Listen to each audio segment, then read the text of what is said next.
জনসভার স্থান ও সময় সম্পর্কে স্থানীয় পুলিশ কর্তৃপক্ষকে অবহিত করতে হবে।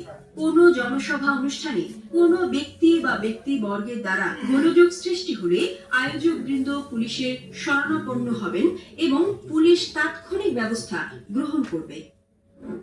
লিফলেট বা হ্যান্ডবিল, পোস্টার, ফেস্টুন, ব্যানার ও বিলবোর্ডের ব্যবহার।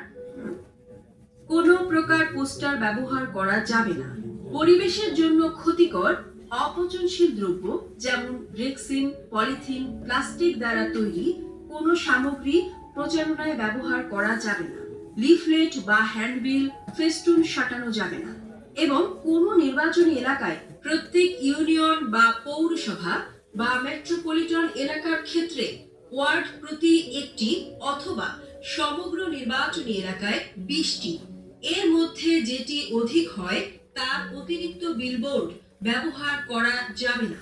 ইলেকট্রনিক ও ডিজিটাল মাধ্যম ব্যতীত প্রচারণায় ব্যবহৃত ব্যানার, লিফলেট বা হ্যান্ডবিল ও ফেস্টুন সাদা কালো রঙের হবে এবং এখানে প্রতীক ও নিজের ছবি ব্যতীত অন্য ব্যক্তির ছবি বা প্রতীক ছাপানো যাবে না। তবে কোনো নিবন্ধিত রাজনৈতিক দল কর্তৃক মনোনীত হলে কেবল দলীয় প্রধানের পোর্ট্রেট ছবি ছাপানো যাবে। মুদ্রণকারী প্রতিষ্ঠানের নাম, ঠিকানা ও মুদ্রণের তারিখবিহীন কোনো ব্যানার, লিফলেট বা হ্যান্ডবিল ও ফেস্টুন ব্যবহার করা যাবে না। যানবাহন ব্যবহার, মিছিল ও শোডাউন। বাস, ট্রাক, নৌযান, মোটরসাইকেল বা অন্য কোনো যান্ত্রিক বাহন নিয়ে কোনো মিছিল, জনসভা বা শোডাউন করা যাবে না।